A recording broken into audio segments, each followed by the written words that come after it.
perspective, not be purchaser. I call this meeting of the Water Planning Committee to order Tuesday, December 9th, 2014 at 6:30 p.m. Committee member Bill Zednick is not able to attend the meeting tonight. Can I have a motion and a second to excuse committee member Bill Zednick? I motion that we excuse Bill Zednick. I have a motion from committee member Sharp. Second. And a second from committee member Passion. Dennis Pashen. Any discussions?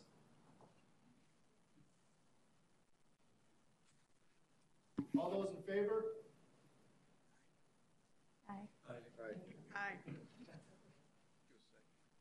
All opposed? All the members are present.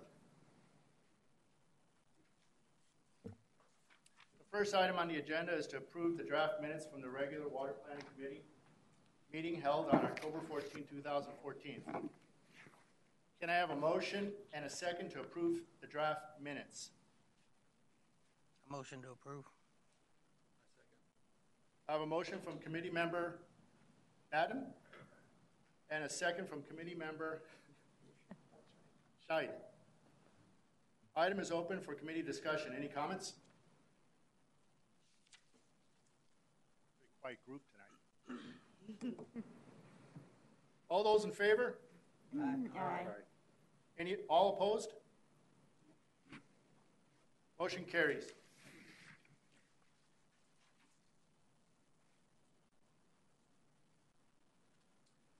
Now it's time for the citizens who would like to address the Water Planning Committee. Are there any speaker cards?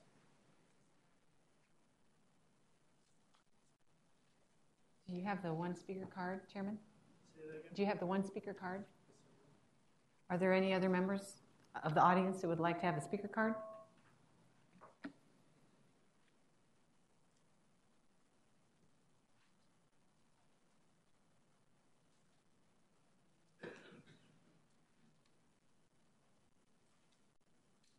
So the Water Planning Committee will listen to any comments and make any one of the following.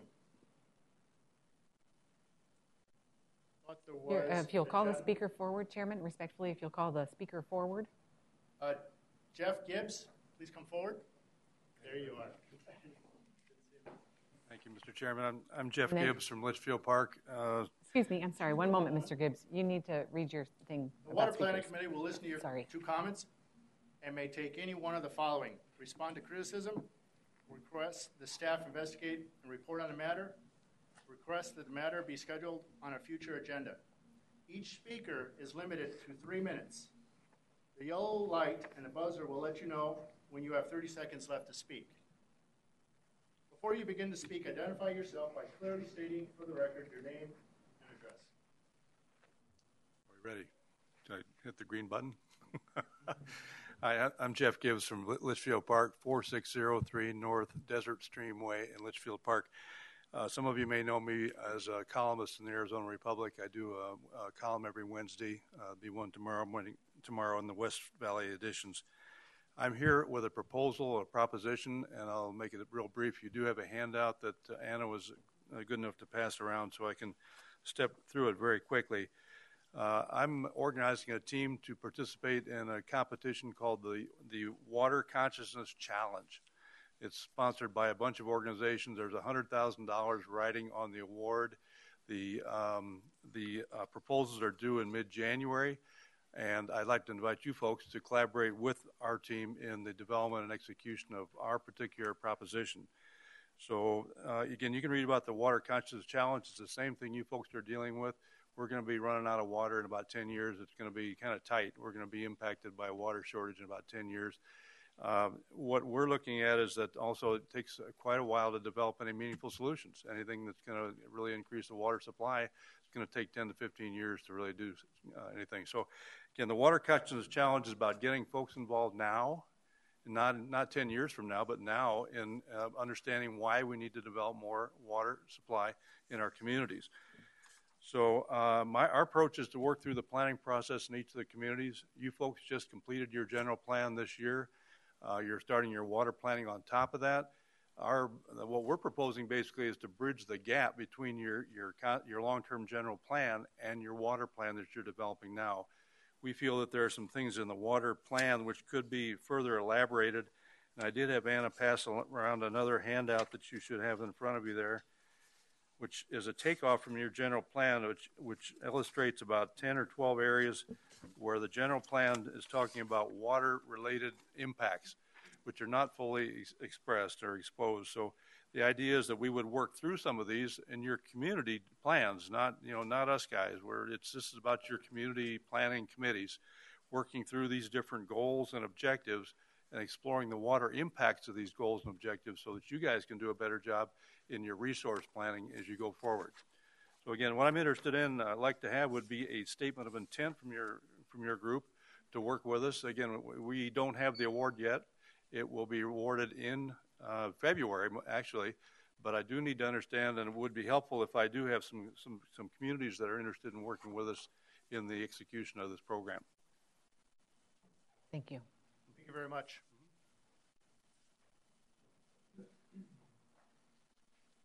We have no old business.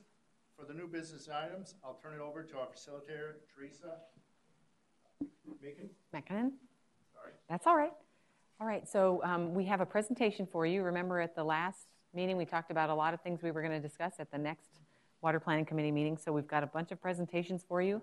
But first, I'd like to introduce one of the alternate members that have joined us, and that is Jake. Would you like to introduce yourself and tell us a little bit about you? We did this last time. Sure, absolutely. Good evening. My name is Jake Hinman. I'm here on behalf of Encantada Canyon Trails and actually the Arizona Multi-Housing Association.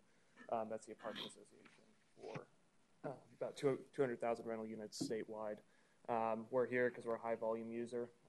We're interested obviously in the rates going forward. I've served on various committees throughout the valley, specifically with water, the City of Phoenix Water Planning Committee as well. So I'm certainly here to learn about the process, learn about Goodyear's rates, and I'm excited. So thank you. Welcome, Jake, to the Water Planning Committee. Thank you. Do we need to do a round of introductions? Do you know everybody else? Well, I can see the names, but All right, well. and Marge and I have had the pleasure of seemingly Interviewing at the same time. Okay, well then we'll let you jump right in. All right. tag team. And That sounds good. Okay, so we'll start the presentations in just a second. For the members of the committee, if you have questions while we're going through, feel free to ask the questions, I believe, during the presentation because we have a lot of material, so you don't need to necessarily hold your questions till the end. For members of the audience, we do have a moment at the end, right before the end of our meeting tonight, where we will ask for if you would like questions, if there's something you don't understand or a question or comment you have, and that's what there is a purple, I think the purple one.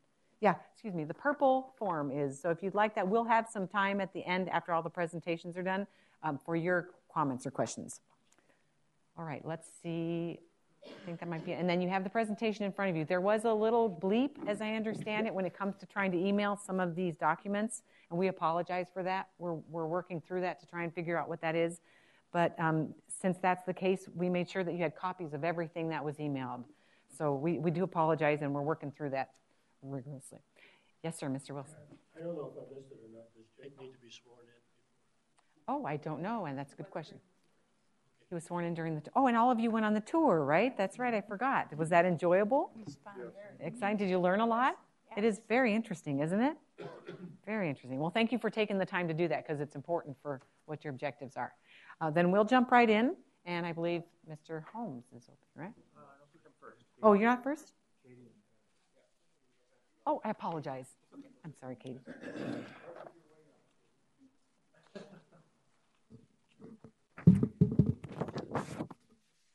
Oh, You can, yeah. That way you can maneuver.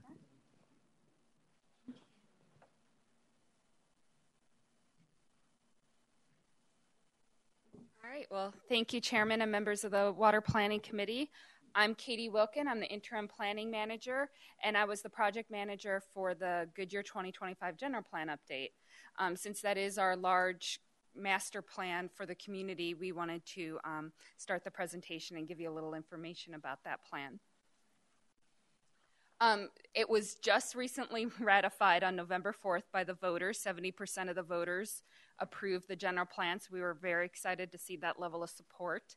And what the general plan does is it provides a broad vision for the community, both in terms of goal setting for the kind of things we want to see, but also in land use planning, which is very important to water planning because it starts to tell us what type of development we're going to see, so what type of water resources, among other resources, we're going to need to start planning for. The general plan does include a required water resources section, and we did copy that out of the general plan for you, so you should have that. And that is the goals and policies portion of the general plan, which is the water resource planning. One thing, you can sort of see it on this map, but one thing I do want to point out is that the general plan scope is outside of the incorporated city limits. We have a municipal planning area that's 247 square miles. Our incorporated area is only 191 square miles. And so that planning area are areas, if they ever were to incorporate into a city, they would incorporate into the city of Goodyear, but that doesn't mean we have plans to incorporate them or that we're required to incorporate them or anything. So we are talking about a little bit larger area. One of the important things that I think this committee would be interested in that's in the general plan are some of our growth projections. And again, this is going to be for the municipal planning area, which is a little bit larger than the city limits. And we actually included 3 types of growth projections, because if there's anything the last 10 years have taught us, it's we cannot predict the future. We could have major boom times. We could see stagnant growth again. So that conservative growth you're going to see, that's what we're using for our impact fee model. With budgetary, we want to be a little more conservative and not expect to see lots of growth, so we're going to have lower projections. That moderate growth line and those numbers in the parentheses are the projections for the water planning area. So those are the numbers you guys might really want to pay attention to. And as you can see, we're projecting an increase of about 30,000 residents between 2010 and 2020. We're already about halfway there, and we are meeting those projections. And those moderate growth projections are created by MAG, the Maricopa Association of Governments, our regional planning organization. And so it's really important for us to keep those in mind because that's what MAG uses for transportation planning. And so we want to make sure we think about those growth models in our general plan because that's what are going to be used regionally. We also went ahead and put in some strong growth, kind of if we saw another boom period like we did in the last 10 years, just so we can keep that in mind that, it could happen again. We could see an explosion of growth in the community. So let's think about what that could mean. On the other side of that, we also have employment growth projections. Now, for these, I don't have them called out for the water planning area. This is for the entire municipal planning area. And you can see we're also looking at adding a potential 20,000 employees to the community in the 10 years from 2010 to 2020. We're a little behind on those projections, but we are still adding employees. And again, this is really important because one of the goals that was put in the general plan is we want to make sure we're planning and maybe reserving water resources for economic development and not just our residents. So that was something that we put into the plan. Yes? Quick question. I noticed the industrial goes up quite a bit, more so than the other ones. Do we have plans or anything in motion to support that growth? Thank you, Commission Member Battern. A lot of that growth is going to happen along the 303 area. There's a lot of industrial growth planned there, and it is zoned, and there are specific plans, so that's outside of the water area. Mm-hmm. And so I don't want you to necessarily get bogged down with the details. The point of these couple slides is really that even if we see more stagnant growth since the recession, we've had 22,000 residents move to Goodyear since the beginning of the recession. So the recession hasn't slowed our growth. We expect to keep seeing growth happen. And so as you're planning for our water resources, we have to keep in mind that Goodyear is a fast-growing community, and we also want our economic development to keep up with our residential growth as well. So let's keep that in mind. And that's the end of my presentation on the general plan, short and sweet. So I can answer any additional questions, and you also have that general plan information. You can always if you go home and read it, you can always send additional questions through Anna to myself. Any questions on just the planning piece? Oh, all right. Thank you very much. Oh, go ahead. Sorry, Barbara. I don't see any agriculture in there for employment. Is that considered in the plan at all? Agricultural business? It doesn't fall under other. Thank you. That's a great question.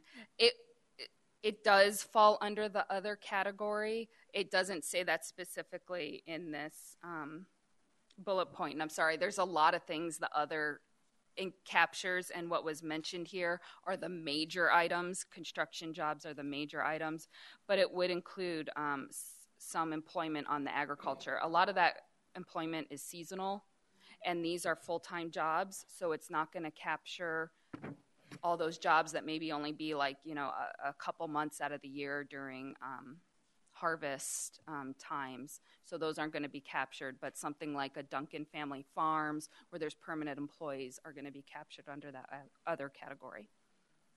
Mm-hmm. Any other questions? All right. Thank you very much.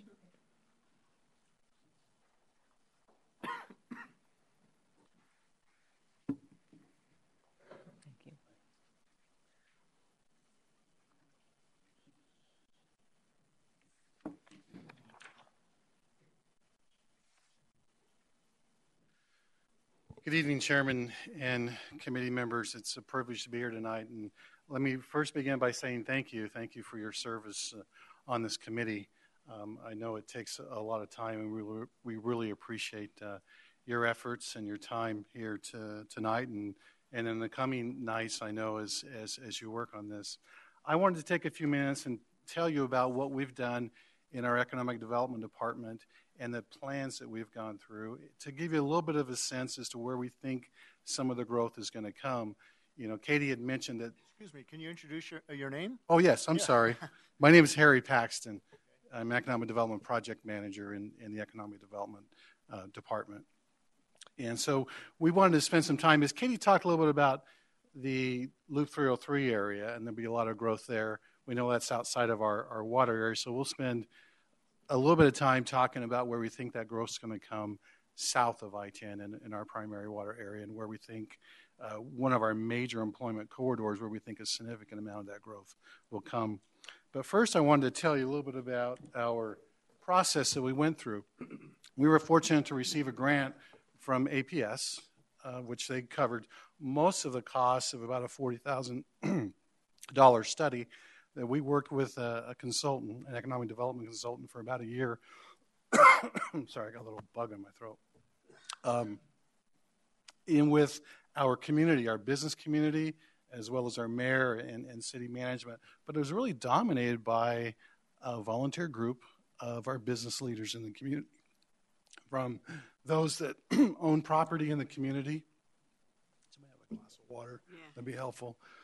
Thank you. For those that own property in the community, to those that are in business, to others in the community, whether they be in education, healthcare, or whatever. So a cross-section of our business leaders in the community were part of this committee, which met 5 different times and studied the results that a consultant had come up with and recommended vision. In addition to that, also very specific plans. And we won't go into all those tonight, but to let you know, it was very comprehensive, and we have our work cut out for us. About 103 strategies over a 5-year period of time is part of what we're tasked with. One of the things that we looked into was, of course, a SWOT analysis, strengths, weaknesses, and opportunities, threats assessment. To give you just a quick overview of what some of those things are, we know we have a great quality of life here. In fact, if you look at our demographics and you look at our community, a lot of people have chosen Goodyear. And as Katie was saying, many people continue to choose Goodyear even during the downturn to live in our community.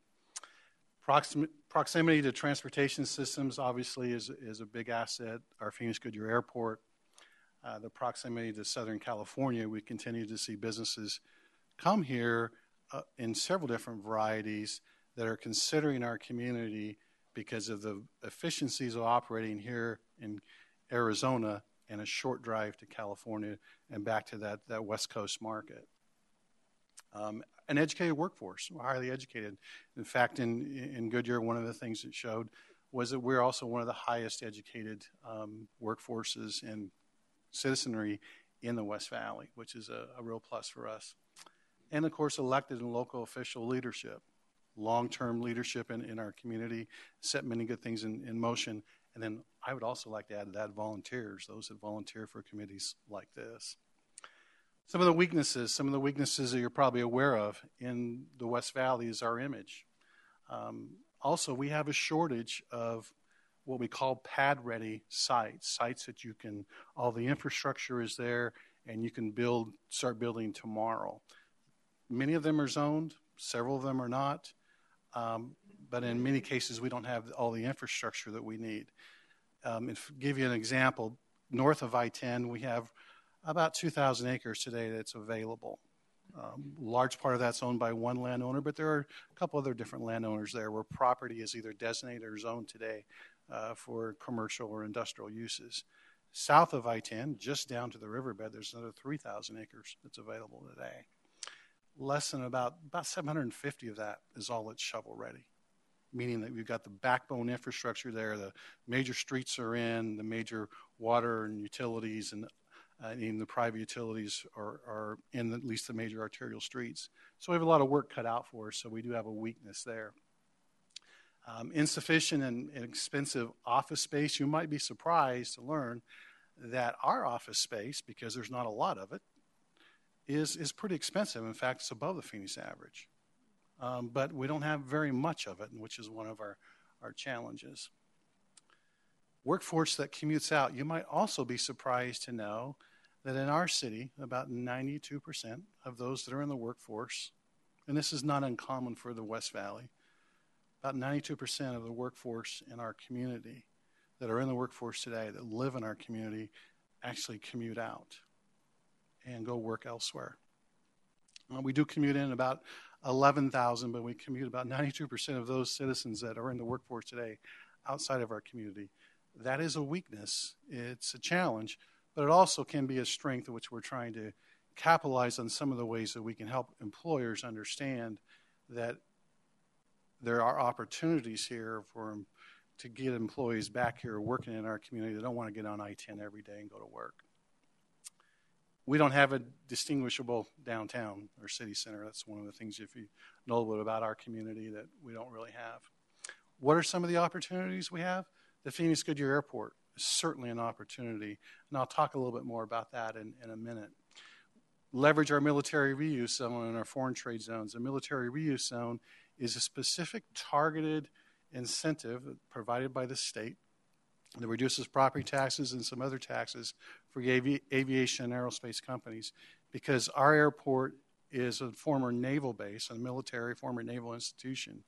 There's only two of those that exist in the state. One's in Phoenix Mesa Gateway, one's here that have those benefits. So that helps us to attract and keep companies here that are in that industry. Although we've been challenged by that, as you know, with Lockheed Martin lately and their significant reduction in workforce. But it is an opportunity for us for the assets that exist there. The Bullard Road Corridor, that is an important corridor for us in the future, and where we'll see, I think, a growing demand for water in the future in this whole employment corridor south of I-10.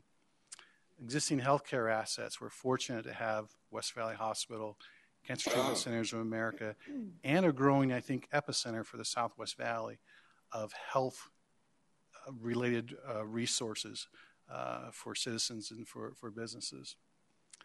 And the Estrella Falls Mall coming, at least the first phase is coming, we know that soon, and the creation of innovation corridors and opportunity.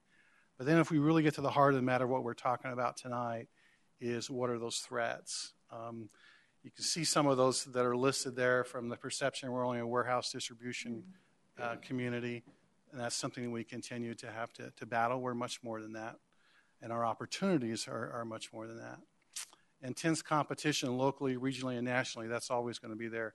Competition continues to get greater. But then we also have that potential lack of water and sewer capacity That's something that we know over time as our employment corridors grow, we're going to need more water. And reacting to that growth and not planning for it certainly can be a threat as well. So in our study, what did it show? It really is 4 chapters, not that long of a study, but a lot of different strategies and a lot of different action plans. But I wanted to focus on what those areas are, and the 2 that really pertain to us tonight. Of course, they include business development, workforce, employment centers, marketing, and advocacy. But employment centers is a key thing that you're looking at. Where is that employment going to come in our water service area? And then what are our targeted industries? Probably the key things that would be helpful for you to know tonight. So our targeted industries, some of them pertain to what our strengths are and what they've been historically. And we have a great heritage in the aviation and aerospace community. Some tremendous assets that we have with the Phoenix Goodyear Airport. That will continue to be a target for us in attracting those types of companies that serve in those areas. Many of them will locate right near the airport, some of them within our military use zone, but not necessarily all of them have to be right there on the airport. Some of them will locate outside that area, in that airpark area. That will also hopefully in that area include, and I know it will over time, manufacturing companies. We're continuing to see an increase in requests from manufacturing companies. So we have the opportunity to pitch our story to many more manufacturing companies than we had in years past. We are seeing a resurgence in manufacturing opportunities. Healthcare services, 10,000 people today, tomorrow, and the next day, the next day, the next day for the next 18 years are going to retire. That's a huge number. A baby boom generation, 78 million people that includes, and healthcare services is going to continue to grow. We've already seen that happen in our community in a very large way. 5 years ago, a little over 5 years ago, Cancer Treatment Centers of America located in our community. They said at that time they would be 400 people in 5 years. Today, they're well over 700 people in our community. And not only have they brought the Western regional operations here for the hospital that exists here and serves the western part of the U.S., they've also brought corporate operations, corporate IT, to our community that actually relocated from Chicago. So we're continuing to see health services across the spectrum. West Valley Hospital, our largest private employer today in our community, continues to grow. I think there are well over 750 employees today. A few years ago, they were just 500. So that continues to grow, and we're trying to create even more of that epicenter in the Southwest Valley of those healthcare services. Higher education is certainly a target for us. And then, of course, information technology. As computers and electronics continue to grow, that certainly is an opportunity for us. What does that mean in terms of water? And how much are each of those going to demand in water? Don't know exactly, and how many we're going to locate, but we know we need to be prepared as much as we can, as our resources allow us to attract those industries. This is a photograph, an aerial photograph of a prominent airport in the Phoenix Valley from 1978. Anybody have an idea where that airport is?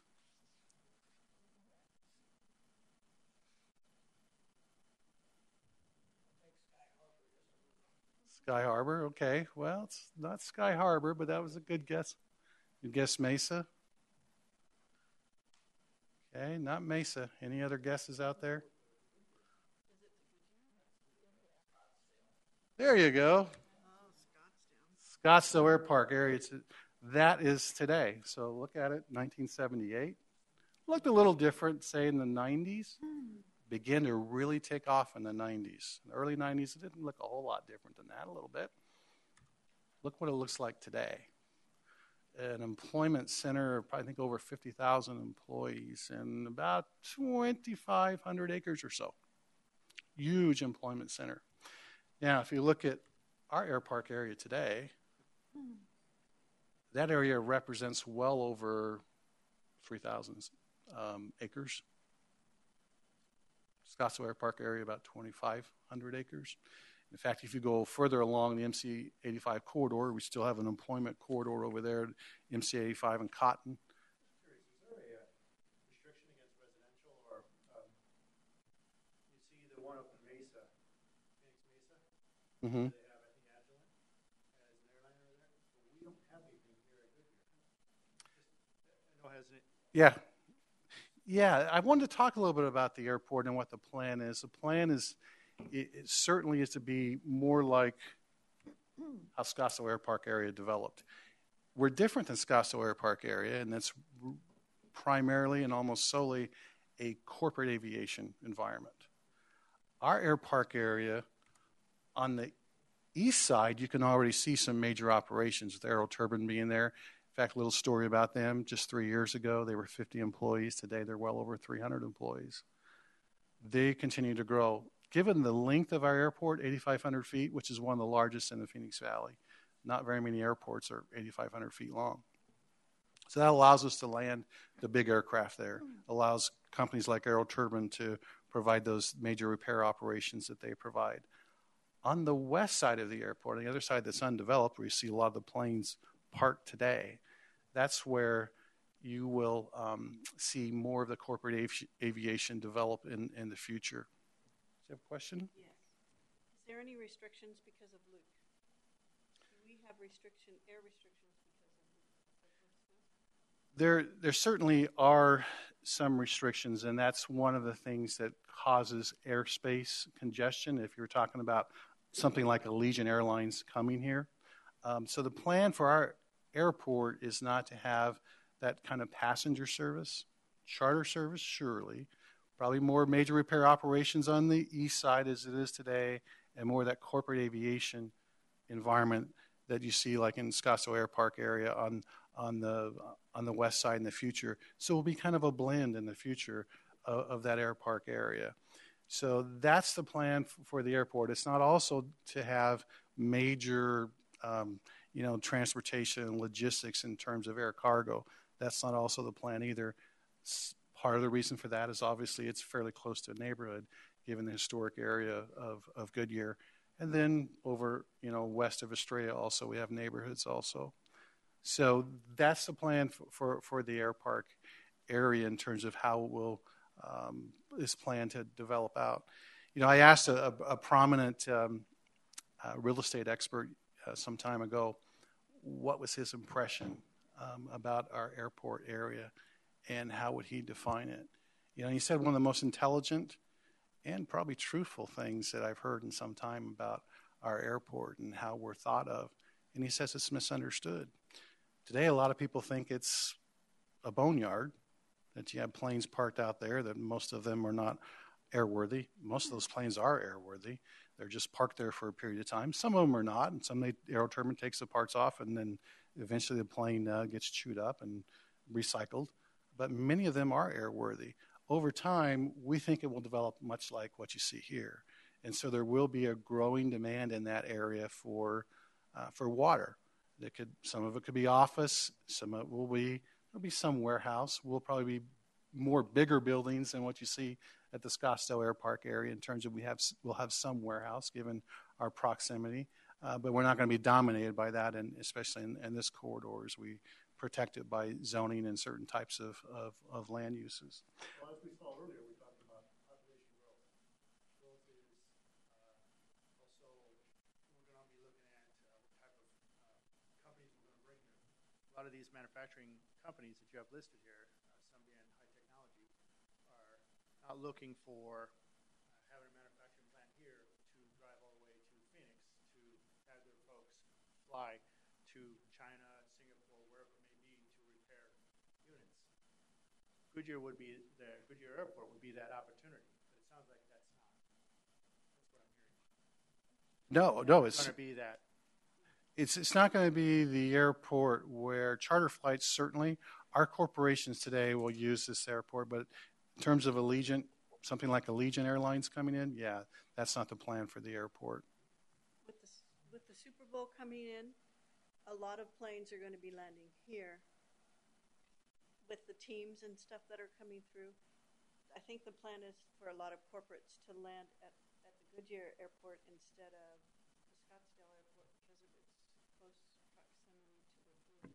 I was just wondering is this going to affect growth? I mean, if I've got a big manufacturing plant, and I know that I'm worldwide, I've got several offices, and my guys need to get to an airport fast, quickly, to get out to repair something for an Intel or for a Motorola or whoever. They're not going to do that here. So your growth numbers are it depends. I guess it depends on how they're getting there. If they're coming in on a charter or a private jet, they're certainly going to come here. If they're coming in on Allegiant, you're right. They're going to fly into Sky Harbor and come out to the West Valley. If they're operating here, that's a good point. I'm just not seeing the growth that we're talking about already. If we're not going to have the airport, I could be going on the wrong path, but that's what I'm seeing at the moment. That's why we talk about the Scottsdale Air Park area, in that it's not, it's corporate aviation. Ours is going to be a blend of that corporate aviation and that major repair that you see that exists today. So but it's not going to be Phoenix Mesa Gateway where you have Allegiant Airlines. So over time, what we're saying is this employment corridor could become a blend of that. You'll see a blend of uses that can be office, that you're already seeing happen with Cancer Treatment Centers of America locating along that I-10 corridor, just south of I-10. And then other companies, as they come in and fill that corridors, we're able to bring in the infrastructure and attractive to them. Certainly, our companies that have located here, whether it be Cancer Treatment Centers of America, whether it be Sub-Zero or Amazon or Macy's, even Target, are utilizing that airport today when they're bringing groups in for training, when they're bringing customers in, not in terms of passengers like what you're talking about in terms of passenger operations, major operations, but certainly on a charter basis, they're coming into our airport, and that's going to continue to grow over time. And if you look where those opportunities for growth are at and where a corporate air park can develop of the length that you need, and many of those jets, when they fly in during the summer, they need the longer airstrip, the 8,500 foot, they really appreciate. So that also gives us that benefit. They also have, the last time I toured, they have a large number of training facilities out there. Oh yeah. I did a tour with Joe, and there are 2 or 3 different groups from out of the country who train their pilots here out at the Goodyear Airport. And they even have housing facilities right there on the Goodyear Airport where they stay while they're training. So Harry, Dennis has his hand up there earlier. Sorry. What's being done to attract developers to build some spec buildings out there? Very good question. You know exactly our problem, don't you? It's having buildings. In fact, today, many of the requests that we get, we can't fulfill because we don't have some of the buildings.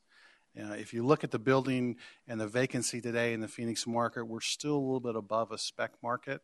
The Phoenix Valley is about 11-12% vacancy in the industrial sector. We're a little bit less than that, but some of that exists in some very big space, and you take that off the radar, we're very, very low. We don't have very much. We don't have very many buildings. So one of the things we just have proposed to our city council that we expect to pass next week is enhancing our foreign trade zone policy, where we're encouraging developers, owners of property, to build a spec building. They build a spec building, then they're able to establish their area, or that building at least, as a foreign trade zone marketable site. They're able to get a company in there that qualifies for the foreign trade zone program, and they get those benefits. It gives them an extra marketing punch, and that also gives them an extra reason to go forward with a spec building. So that's certainly one of the things that we're pushing forward to try and encourage buildings to be built. It's still a soft market.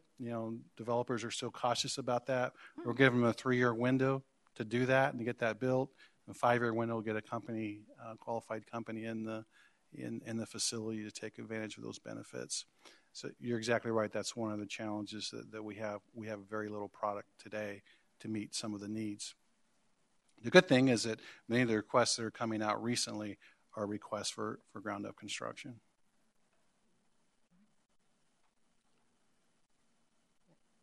If I answered questions and any other questions, I hope this was helpful. Do you have one more slide, Harry? We do. Okay, this area here, I did want to talk about as you look at this area and that purple area was a study that was done recently by the Urban Land Institute and the chapter here that exists here in the Phoenix Valley. And they studied that area and they looked at that area and, determined several different things. Some of the things we've talked about already in terms of how much acreage is available. Over 50% of the land within that study area is vacant. And it exists with primarily about 9 to 10 primary landowners. We're fortunate in our city to have some very quality developers north and south of I-10, and many of those are national developers or regional, very successful regional developers. So the foundation that we need for growth to happen is there. We still have more parcels. Some of those vacant parcels are represented by really kind of land brokers today, not necessarily the sophisticated developers that'll go forward and build a project. And that will change, I think, in some of that land over time. But a lot of the foundation is there for this area really to grow over time as the economy begins to come back. And a lot of that growth is going to happen right in this study area here that we've looked at between Litchfield and Bullard, or Litchfield and Estrella, primarily between Litchfield and Bullard, down that airport employment corridor down to the Broadway area. So that's where we'll see a lot of growth in the future. We'll certainly see growth elsewhere in the community, over there by Cotton Lane and MC85, where we have Macy's and Amazon today, and Cholo-Arbert, a plastics company.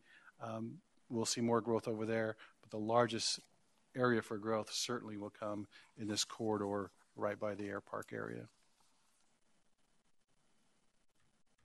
Any other questions for Harry? Thank you. All right, thank you very much. So next up, we wanted to start with the general plan and then move to economic development, and next will be water resources. So next on the docket, we have Mark Holmes.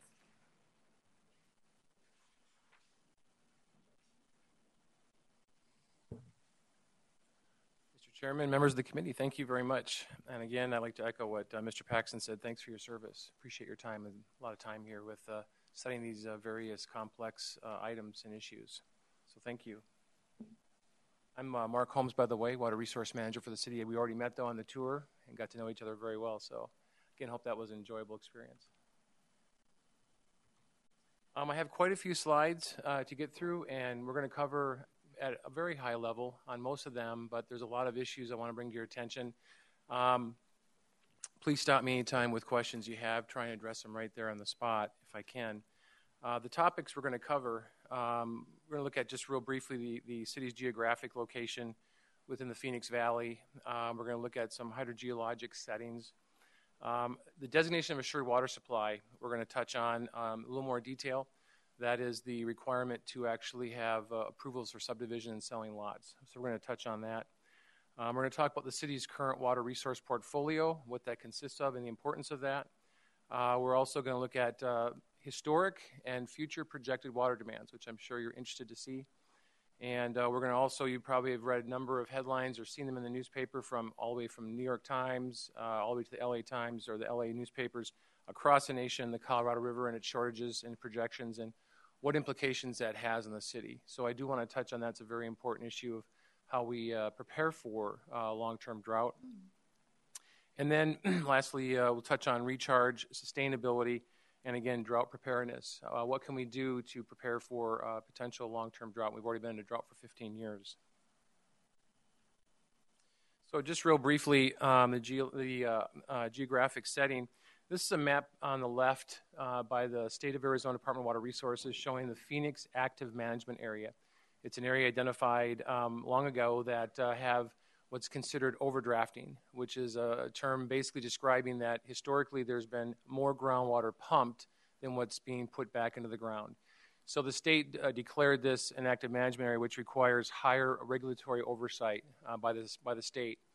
And then if you zoom into the red box, oh, and by the way, this Phoenix Active Management Area is comprised of 7 subbasins. We're located in the western side of the active management area in a basin called the West Salt River Subbasin. And if you look on that red box, and then it's kind of a blow up of that area, you'll see a blue on the right-hand side image. The green line indicates the corporate boundary for the city. Again, I think it was about 191 square miles. You'll see a blue line. If you look, at the southern end of the city. It's hard to see on this map here on the right, but that blue line, that kind of circular line, polygon shape in the bottom, that's Rainbow Valley. It's one of the smallest sub-basins within the Phoenix Active Management Area. It's a closed basin, meaning there's no water leaking out of the basin. There's not a lot of water coming into the basin. About 2/3 geographic space of the city resides in that small little sub-basin. We're going to touch on that, why that's important relating to physical water availability. And if you go north of that, you can kind of see a little bit of indentation. Maybe I can try and show it.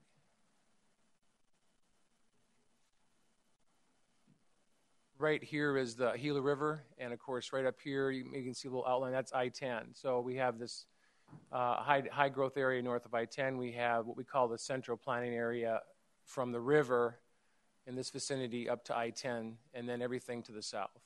But a majority of the city resides in Rainbow Valley. Just one more item, a map here showing, again, by the State of Arizona Department of Water Resources. And I just want to show you that some areas have different colors. These are wells, these little various points you see.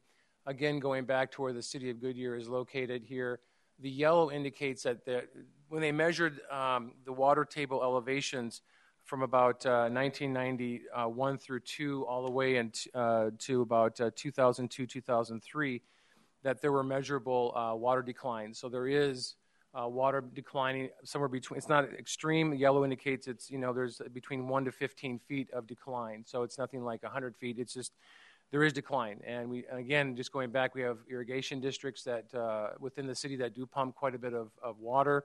Of course, the city does pump water, and Liberty as well. Just want to point that out, that and there hasn't been really a whole lot of more recent work by the Department of Water Resources. Once the recession hit, they were downsized significantly. Yes, sir. Since I can't see this, Mark, what are the other colors? What's the blue and the black, red? What are they all? I just can't. Sorry, I can't see that. And I apologize. Yes, it's they go for various. So as you get to the orange, you're now between negative 15 to negative 30 feet drop in the water table elevation. If you get to the red, you're going to be more than 30 feet of a drop in water table elevation. So red is bad. They've always used red as a color that means bad, usually some sort of, and I think you look, and that's pretty much you're getting to what's referred to, see the red there, it's toward the Luke Sink, it's been referred. You may have heard that term. Out near Luke Air Force Base, it's an area that's had a lot of groundwater pumping causing a cone of depression or a drop in the water table. And it's something that's been looked at by the Department of Water Resources for a very long time. Yes, actually there's the question was, did it cause any fissures? There's been a lot of images taken in that vicinity of big earth fissures. One of the best known pictures I've ever seen is a person standing on a road with a big pole about 18 feet in the air with a sign at the top saying this was 1957 where the ground table or where the surface of the earth was in 57 and now where it is today. So as you withdraw water from the aquifer, the ground starts to compress and then it causes earth fissures, which if that occurs at your home or your business, it becomes problematic for construction and it decreases value of land substantially because it's something you can't stop. Geologically, what is the source, primary source, even in the past, of the aquifer? The question was primary source of water in the aquifers. So the southern half of the state is considered a basin and range state. So geologically, it was being extended. So you had horizontally laid rocks that started breaking apart and dropping, creating these basin and ranges. And they kind of orientate to the northwest to the southeast. As they were in thousands or even millions of years, as they were becoming deeper, they were filling up with rain events with sediments and water. So you have basically it's always been referred to as fossil groundwater. So water that's been falling in this area. Of course, we don't get a whole lot. We're in a desert. So it's taken millions or hundreds of thousands of years to fill some of these basins. And some of the basins are in excess of 15,000 feet deep, and some of them are very completely full of water, until you create a situation where you start to overdraft and then the water table starts to drop. It's not stabilized. So primarily it's from the rain through those years filling up the basins as they were forming. So those years are thousands of years ago? Yes. Okay. Or hundreds of thousands. So when rain comes now, it does not get into the aquifer? Primarily, only really during the wintertime when we have cooler temperatures, when we have snow events or high rain events that last for long durations, like when we maybe get a moisture cell off the Pacific Ocean that comes in through Arizona, and maybe we get like 3 or 4 days of rain in the wintertime. Those kind of events, when they hit the mountain areas, they go into what's called the mountain frontal areas, which has a lot of cracking, and the water can actually get back into the aquifer much easier in the mountain fronts, usually referred to as mountain front recharge. That's why snow is so important up in the Flagstaff area. It provides a lot of the recharge for those aquifers that it melts in the spring and flows to. So but in the summertime, when you see these big monsoon rain events, the evaporation and transpiration, the water used by plants, is so high that the monsoons either all run off in a flash flood event and nothing's getting back to the ground, and whatever is in the ground is being consumed through plants that are trying to gather as much water as they can for life, or it's evaporating because of the high heat. So the summer monsoon rains really do nothing to recharge the aquifer. It's just when you have a rain event in the wintertime. And how much is that's a dynamic of what aquifer you're talking about or where you're at in the state. They all vary. It's very dynamic. Did that answer your question? Pretty much. Okay. So going on this path, so we go back to the red being bad, yellow sounds we're right on the edge. And then I'm hearing that we're not replenishing the water back into the aquifer filters, or I hope I'm saying that right. Yes. I'm hearing a problem here. Well, and you will see that. Quick. Yes. So there is some blue on the map. There is hope. So if you recall, when the CAP canal was being finalized in its construction and came through the valley in the 90s and made its way down to Tucson, a lot of the water was incentivized for agricultural use. A lot of different programs the Central Arizona Project put on. It was referred to as incentive water or excess water, even dollar water. You could buy an acre foot of water for $1. So agricultural districts had incentive to buy cheap water that could be delivered through the CAP canal, and they were using that water supply and not turning on their groundwater pumps. And it was a very short period of time that we saw some of the groundwater levels start to rebound. So the blue actually is what you're seeing, some of the rebounding, especially in the East Valley, which is predominant in its use of CAP water because the canal curves down to the south and goes right to the central part of the East Valley. They have, it's geographically perfect for all the cities and all the various users over there, unlike it's to the north in the West Valley. It becomes geographically a problem. But there is hope. The CAP has been there for a lot of the agricultural districts and heavy groundwater pumpers. That's municipalities included. So not just ag, but it's also been municipal pumpers turning off their pumps and going to CAP water. And also one more little side note is that there was an interconnect made between the CAP canal and SRP. So if you were on an SRP system, you could also, there was an interconnect called the Cap Salt Interconnect Facility, or CSIF. It's out by Granite Reef Dam. That's interconnect. It's a one-way street, so CAP water can go into SRP, but it can't go the other way. So CAP water could actually get in an SRP canal and serve SRP customers. And it's non-project water. It would just be wheeled through their canal system. So SRP service areas benefited from CAP water. So some of that water made its way back, a little bit made its way back toward the West Valley or to the central part of the Phoenix Valley. So going on to a designation of assured water supply. This is a consumer protection program whereby if you're a homeowner, you want to make sure that you have a 100-year supply of water. That 100-year supply of water is probably one of the most stringent guarantees of water in the United States, and that was developed during the 1980 Groundwater Management Act to ensure you have a 100-year supply of water dedicated for your commercial subdivision, your residential subdivision, or industrial subdivisions. What happens after that 100-year period is yet to be resolved. It's still a long ways away. And I think that we'll see a lot of future, if you're in the water business, probably several decades from now, there'll be talk of what does that next 100-year assured water supply look like. It's also a way the Department of Water Resources preserves groundwater. Again, groundwater, to the question raised, it's not renewable. It's not considered renewable supply like surface water is. Rivers, like the Colorado or the Agua Fria or the Salt or Verde rivers. It's also how we can promote, how we can better plan for longer use and incorporating more renewable supplies and using less groundwater. So it helps promote better planning. Again, the Department of Real Estate, Arizona has some very stringent real estate laws. It requires an assured water supply for a subdivision, or you will not be able to sell lots and build. And again, the Department of Water Resources is the governing body for that. Program operates to sustain the state's economic health. That was part of why the 1980 Groundwater Management Act was developed, was to preserve the state's economic health by preserving and promoting using renewable supplies versus non-renewable supplies. Here's a real simple cartoon just showing what the Assured Water Supply Program components are. At the base, that is the foundation. You have got to prove these things as a starting place. So what this means is there's three we'll call them blocks on the foundation. It's physical water availability. It means that you must have physical wet water for 100 years to serve what you're proposing to serve. So whatever you're serving, you have to have access to 100 years of wet water. The second block to the right, in the middle and the bottom there, is continuous availability. It means that that water, now you have physically shown it's there, and you've got a volume that can serve for 100 years. It cannot be interrupted. So it's continuously it has availability for you. So no interruptions. The other part on the right, the last foundation block on the right, is illegal water availability.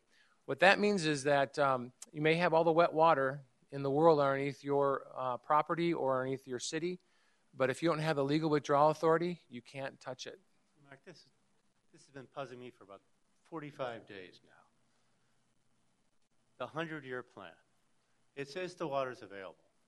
Then we have a speaker, and on the tour, he says 10 years I got a problem. You say, we're okay for 10 years.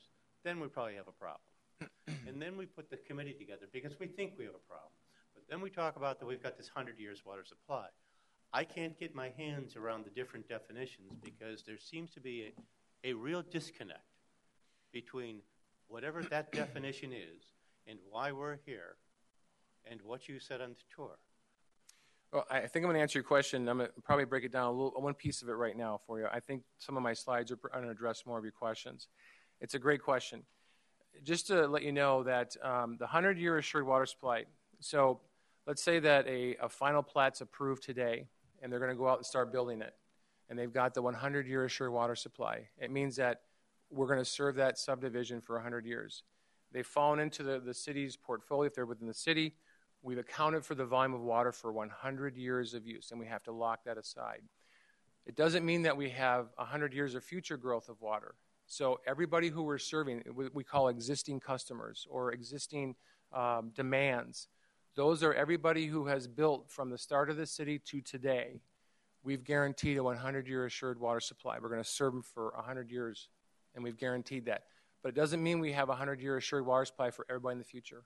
I see. So finally, I think I'm getting it. So the committee that Jerry worked so hard on for that future planning to show that wonderful growth of Goodyear, et cetera, that is not necessarily a plan that's going to take place unless we can prove or come up with available water. Otherwise, Jerry's plan doesn't happen. That's exactly correct. Okay. Yeah, that's exactly correct. Thank you. You bet. I have a couple slides that will probably illustrate that better. I have a lot of nice graphs. I finally understand. Okay, great. I have another question. Yes. Continuous water availability. Give me an example of a lack of continuous. I mean, you said there would be a what was your terminology? Renewable. Sort of break in water supply. Give me an example of what that means. Sure. So I'll use one of Goodyear's examples. So the city of Goodyear has, and we'll touch on this in a little bit, another further slide. The city of Goodyear has Colorado River Water in a CAP contract with the federal government, the United States. The Department of Water Resources, and that contract is for 10,742 acre feet. If you remember, an acre foot is 325,851 gallons. Well, 10,742 acre feet, we have a contract with the federal government for that in perpetuity. But the state of Arizona does not recognize the complete total volume of that. And the reason why is we don't directly deliver it to the city. So therefore, how we take that water is we order it. We're ordering CAP water for next year. It gets delivered to a Central Arizona Project recharge facility, which only has a 20-year permit cycle. So that means that the department says, well, that's not a 100-year guarantee, because if that 20-year permit that the CAP holds ends, where are you going to put your CAP water? So it's referred to as indirect, basically indirect usage of your CAP, because we physically can't treat the CAP water like the East Valley. East Valley have surface water treatment plants. They have turnouts from the canal. They have a plant that treats the CAP water, and they have infrastructure connected to the plant. It's assumed by the Department of Water Resources they're going to be in the plant and treating of CAP water in perpetuity. So it's a continuous, whereas we are perceived as not. That's an interruptible supply because we are basing it on permits. Does that answer? On permits that are not 100 years. But I will say that it even goes for, we have a lease with the Gila River Indian Community for 7,000 acre-feet of CAP water. The department recognizes a lease as a 100-year assured water supply, but again, because it's not continuous, because we can't take it directly, it falls short. They don't recognize the full volume. They said, we think it's only maybe 60% available, and then they short you that volume. Jason had a question, Mark. I'm sorry. Or do we have any plan, I guess this may come out in a further slide, I think we're getting ahead of you, but do we have any plans on water treatment facilities out here? Not wastewater, just water treatment, polishing? Great question. I'm going to get to that. That's going to be close to my end of my presentation, okay. But we're getting there. You guys are very astute. You're way ahead of me. So, yes.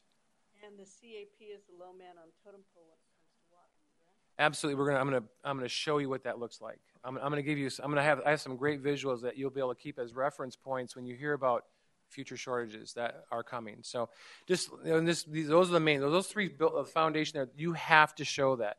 If any one of those falls short, you're not going to get a 100-year assured water supply, a designation. The two middle ones, you have to financially show you're capable of what you plan to do.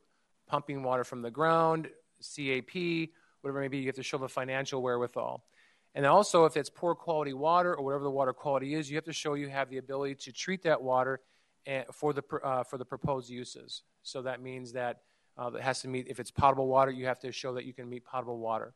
Those aren't too bad. Most municipal water providers can show those fairly easy because they have rates, they have bonding capacity, they have the ability to treat water.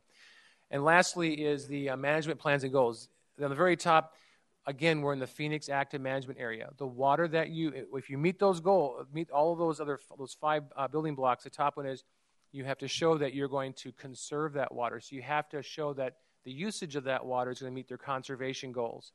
And which number one is that you're going to be working towards safe yield by the year 2025, which means that if you are pumping groundwater, that you'll be in a safe yield condition, that enough water is going back in the aquifer to balance what you're pumping, and that's considered safe yield. The other I mentioned is the conservation, and there's a lot of conservation best management practices that are deployed by the Department of Water Resources because we're in that active management area. I won't spend a lot of time. These are basically articulating the same building blocks. So I put that there primarily for your reference. I'm going to just kind of skip through those. So let's jump into the City of Goodyear's 2010 designation of assured water supply. Again, a designation is nothing more than us demonstrating to the Department of Water Resources that we have some water resource portfolio that they've evaluated and made a determination. So in 2010, they actually did it for the entire Phoenix Active Management Area, kind of a King Solomon approach. Normally, a city would go and apply for their own designation, and it would be individually evaluated. The Department of Water Resources in 2010 did it for all the cities and towns and water providers to avoid hierarchy of permits when permits were received. So they tried to King Solomon approach. In 2010, our designation of assured water supply showed that we had about 14,642 acre-feet of water, a little bit more, comprised of 7,516 acre-feet of CAP water, or Central Arizona Project water, of which we have a municipal industrial subcontract with the federal government I mentioned. And what you see the GRIC is the Gila River Indian Community. Sorry for the acronyms. That's our lease. That's the green block. The purple is the Department of Water Resources knew that out of our two southern reclamation plants, which Mark Siemens is going to talk a little more about, that there was direct deliveries of that reclaimed water for usage. So that was acknowledged, that volume of about 1,300 acre-feet. We also approved, the department did on our behalf and for all the cities, that we had access to 5,025 acre-feet of groundwater. And again, these numbers, when you see these as an assured water supply, think that's an annual usage every year for 100 years. So if you add 2 zeros on every number, that's the 100-year volume that was determined. But divide by 100, that's our annual water availability. And then lastly, on the bottom, that brown little piece of the pie is our long-term storage credit bank account. And I'm going to talk a lot more on that because it's very critical right now for the city of what that is. Basically, it's a bank account, like a savings account you have at your bank. You deposit money in your savings. When you have, say, financial difficulty, you go and withdraw money. Similarly, when the city has the ability to put excess water it has in its portfolio and store it underground, as we talked about the recharge facility, that water goes into our bank account and can be recovered for future use. I know it cap, but M&I? Municipal and industrial. Yep. Again, catch me on the acronyms. I'm really sorry. There's a billion of them in water. So I did want to just show you the difference. So the City of Goodyear, this is, if you look at our total water resources portfolio, this is what we actually have, about double, 28,367 acre-feet. So there's some new piece of the pie here I want to go into and what the difference is. So again, the city has, in the previous slide, the department recognized basically about 7,500 acre-feet of CAP water. However, we have close to 18,000 acre-feet of Central Arizona Project water. So again, that goes back to the question that was raised earlier. It's interruptible because we cannot take it directly. So the department downgraded the total volume. Secondly, is the purple piece of pie there on the top. That's available effluent coming from the city's main reclamation facility, the 157th Avenue Water Reclamation Facility, which I think you toured. And at the time our designation was being evaluated by the Department of Water Resources, that effluent was all going to Palo Verde. We were not recharging it into the aquifer. We were not going to get any credit for it. Similarly, the water going to Palo Verde from the 91st Avenue plant, none of the cities who participated in that got any credit in their designation. So they were fair and consistent across the board. So, but we do have that water now recharging in the SAT site, and then in the future we'll be going into injection wells. And we'll touch on that. We already pretty much covered that question, why the Arizona Department of Water Resources only recognize a portion of that. Again, we cannot take direct, and we can't treat and directly deliver our CAP water. Again, it goes in these are 20-year permits where we, with a Central Arizona project where we're putting our CAP water to recharge. So again, if those permits are not renewed, that creates a problem for a 100-year requirement. And of course, I mentioned the city was not recharging its reclaimed water. Mark. Yes. What would stop us from, we're going to have these injection wells, what would stop us from taking some of that allotment and pumping it directly into the aquifer from the injection wells that we're going to have? As I understand it, the injection wells are like 2 years. That's correct. From now into development. And so if you were to take that part of that allotment that they say we can't have and ask them for it and then pump it directly into the aquifer, is that it wouldn't matter whether we had a plant to treat the water because it would be going directly into the aquifer. You're exactly right. The goal of it is to use the wells to put all of the reclaimed water back in the aquifer into our bank account. So the wells they're called vadose zone injection wells. Vadose zone is just the soils below the land surface that have some moisture, but there's more air than water until you hit the water table where the sand and soils below ground are completely saturated with water. That's the vadose zone, is that area where there's air. And our wells are going to be, we have a very shallow water table here. It's about maybe between 75 to 90 feet below land surface. It's very shallow. So these will be large diameter injection wells. Our goal is to take every acre foot of reclaimed water from the plant and put it in the aquifer.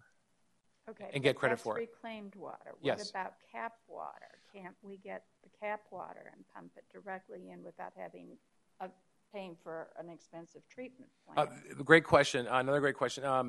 I will tell you that it would probably, it's a very complicated question, but I can answer it. It's if we take CAP water, this is what the city of Tucson does. The city of Tucson receives all of its CAP water and it basically recharge it in the aquifer. And then at some distance away, they recover that water through a lot of recovery wells.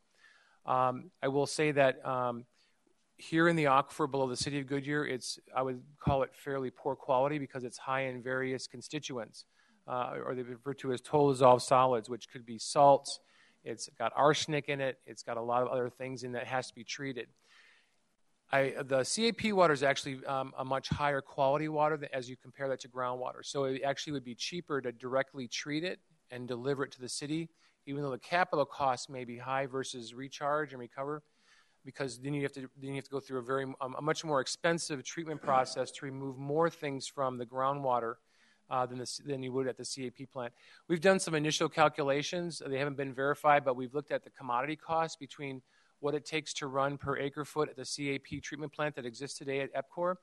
It's about $30 an acre foot, $30 to $35 an acre foot to treat that CAP water. Groundwater to treat is about $140 to $180. So in the city of Goodyear, our own wells that we pump. Some of the other water, and you'll probably hear more of this as you get further into the rate study, some of our other water supplies are much more expensive. Our interconnects with when we receive potable water, such as Liberty directly delivers potable, or Adaman. There's some other things with Adaman that's a bulk water delivery agreement.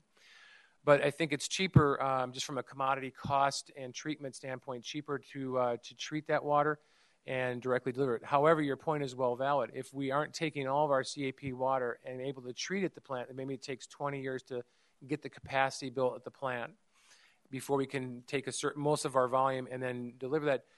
The question I'll ask here at the very end is, should we order all of our CAP water and recharge as much as we can? It will actually clean up and promote cleaner aquifers.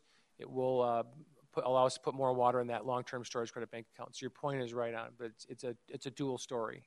Did I answer your question? Yes. Okay, great. So here's, just want to have this is a little cartoon. It really, I hope, visualizes what we're talking about. Back to the questions we've already heard.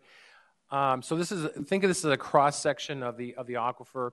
On the top left corner, you see CAP canal, so it's a cross-section of the canal. You see in the very top picture, that's a recharge facility that the CAP owns and operates called Hieroglyphic Recharge Facility. It's in the actual same subbasin that we're pulling water from with our recovery wells, our groundwater wells. It's in the West Salt River subbasin. So the image there just to the right of the CAP canal is the recharge facility. It's a basin-style recharge. So they've gone out and excavated deep basins. They put water into it, and that water percolates down through the vadose until it intermingles with the groundwater. And then it joins with the aquifer groundwater system. And you see over to the right of that diagram, that's City of Goodyear recovery well, that little pipe-looking device there going down to the aquifer, the groundwater, and we're recovering that and pumping that water out into a reservoir, and that water is being treated and then served to our distribution system for our customers.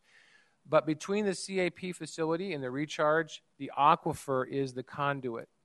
And that's how statute was written. It was written that you didn't have to have, if you're going to use an aquifer as the conduit, you can do this method. However, going back to the previous, the question is, it's very expensive. It's much more economical to treat CAP water at a surface water treatment plant and directly deliver it. While you do have upfront capital costs, and you're probably going to see some of those things, and they're very expensive. There's some huge upfront capital costs for that. Those plants are not cheap, and pipe is not cheap. But I hope this picture kind of illustrates what we're talking about.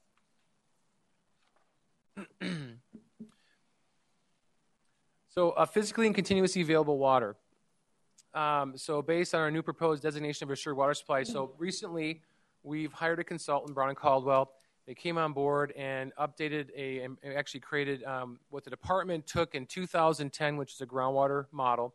We got that model and we updated with all the things that have occurred since 2010 when they did the designations for the cities and towns in the valley.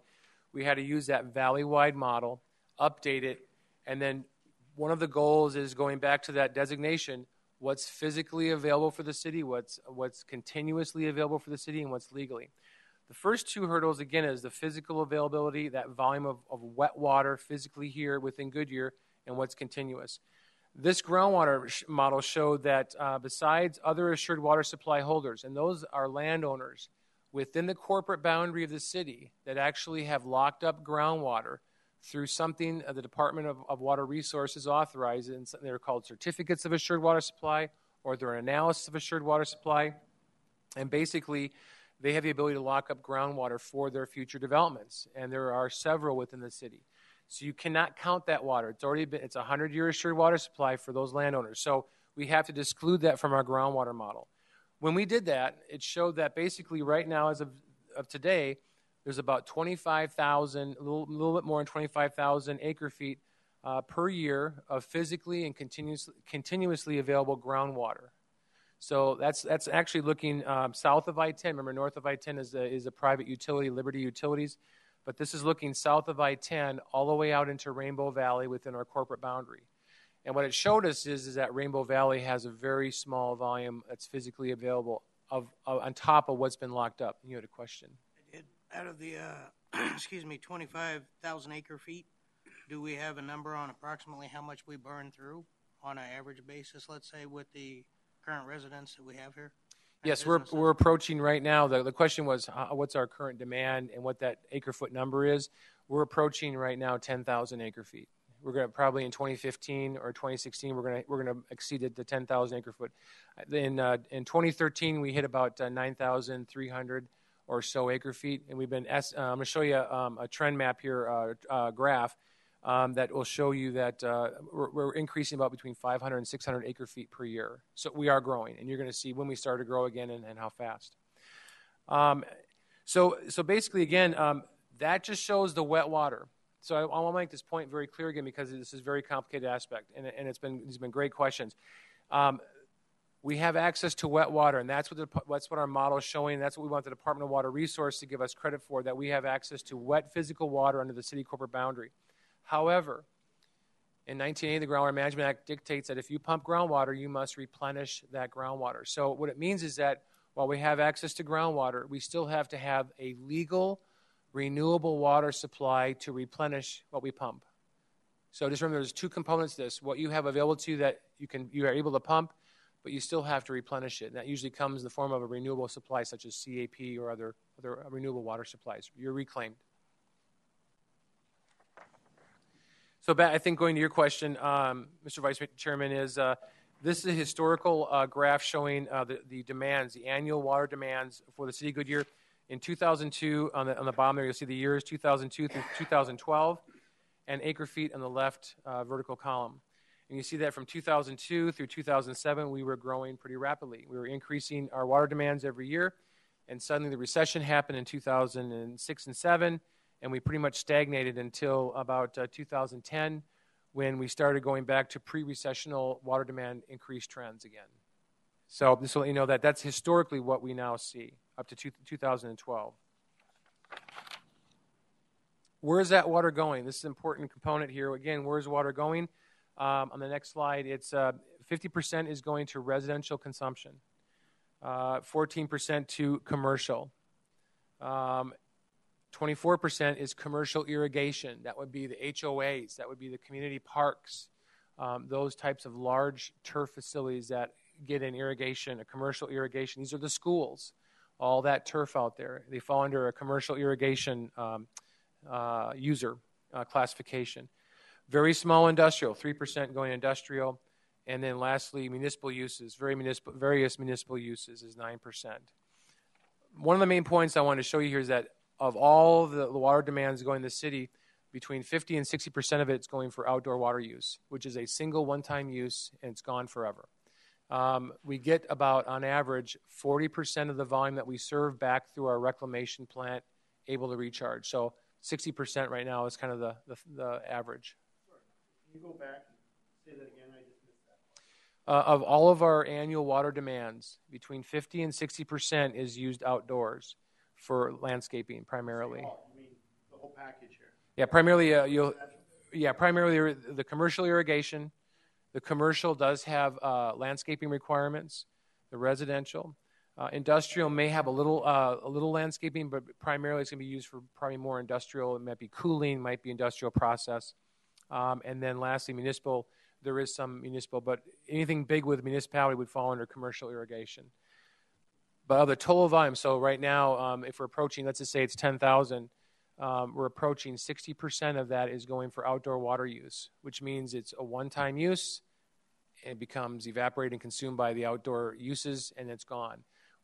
If you use the water in your home or your commercial industry, your commercial enterprise or industry, then that water gets collected through a sewer collection system. We can treat it, what you saw at the plant, and that water can be recharged back. You had a question there? How do we compare to other cities our size? Pretty much the cities all fall in the same type of percent right now. Yeah, about between 50 and 60%. Some may be a little higher if they have requirements within a lot of the city areas. If HOAs have a lot of requirements for, it comes down to how many square feet of turf are you required to have in your front or backyards. That's what it comes down to. How about Pima County, since they have that restriction on any kind of other than desert landscaping? I think probably the Tucson area and Pima counties probably are a bit more progressive. They are going to alternative water supplies. They're going to rainwater capture systems, trying to be more progressive. So I don't know the exact number. It would be something better than where we are in Phoenix potentially. And I just say that it's not an easy answer. It's because of age differences. You can have older parts of your community that might be from the 50s or 60s that have, there's still turf. You may have older plumbing fixtures, those kind of things. But older communities struggle with this because it's harder to retrofit a community versus passing new policies to promote more water conservation. And historically, from the department standpoint, these are grandfathered because they've been there before the Department of Water Resources was on board. Has the city council here in Goodyear done anything to restrict builders as far as their landscaping to make it so that it is more progressive as far as desert landscaping and plants that are taking little or no water? I will say that right now the city's primarily, we do have a drought and curtailment plan which promotes water conservation. We review all of the plans to ensure, number one, that it meets the state requirements. So primarily, I'll just say, generally speaking, we are adopting the state standards and making sure that we fall within the guidelines of the state. But I will tell you that we're going to be working towards, we have a number of things working towards increasing conservation and efficiency. And I have a slide that's going to show you if we were to be more efficient, what does that look like in the long run for Build Out for Goodyear? I think it goes right to where your question is going. How much can we save if we are more conserving? And I'll show you what that looks like. And it's 60% of the water that's going away that's not able to be recharged is for outdoor use and landscape. It seems to me that we need to curtail our outdoor use and landscape by changing our building or our landscaping requirements.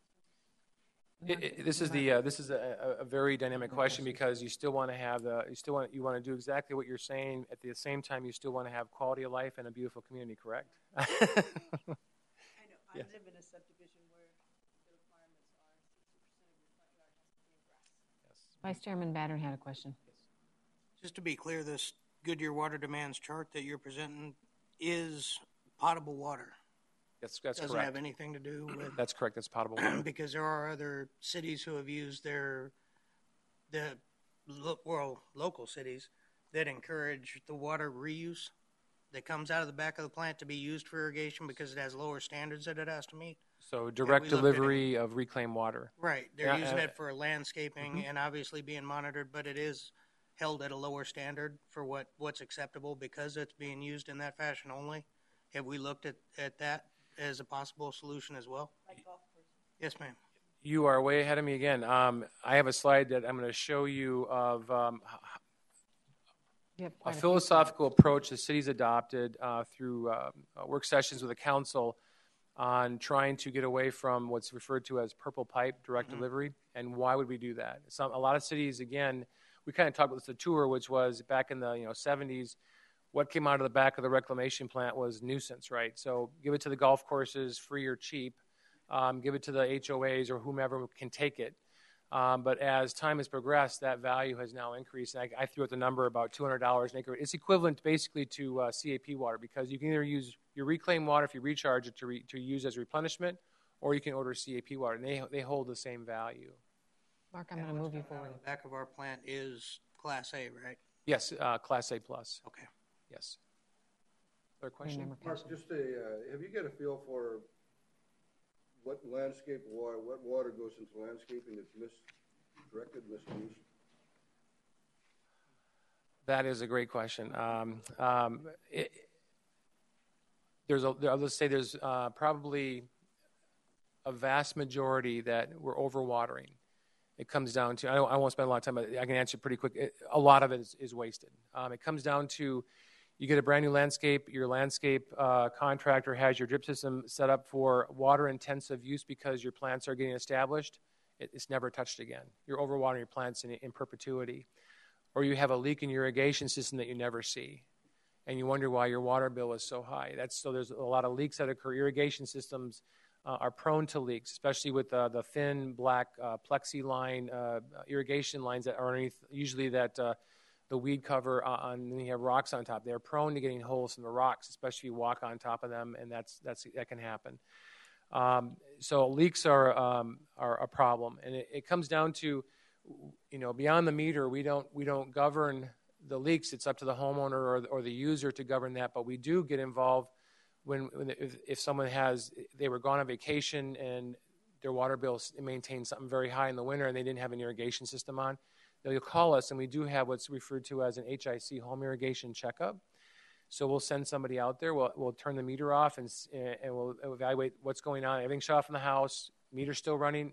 We have a leak somewhere. So we do work diligently on that to try and really help homeowners have the most economic bill they can for water, but at the same time we're trying to save water.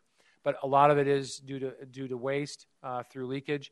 We have a requirement under state law that says from the point of where we draw water, treat it, and deliver it, we can't lose more than 10%.